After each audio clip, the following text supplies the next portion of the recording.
رمضان كريم وكل سنة وانتم طيبين. والسحور يعني فول وزبادي. يلا بينا مع بعض نعملهم بطريقة سهلة وبسيطة.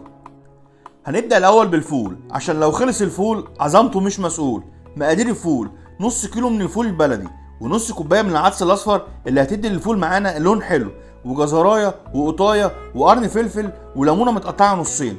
هنحط كل دولت في الدماسة وهننزل عليهم بمية مغلية يا دوبك تغطي وش الفول ونسيبهم ساعتين 3. ويلا بينا نروح نعمل الزبادي. هنغلي اللبن بتاعنا حسب الكميه اللي احنا عايزينها. عموما لتر اللبن بيعمل حوالي 5 كوبايات زبادي كبار. اهم حاجه يكون اللبن بخيله كده وقشته جواه. هننزل على كل لتر اللبن معلقتين من اللبن البودر، دولت اللي هيخلوا الزبادي معانا كريمي وطعمه يجنن.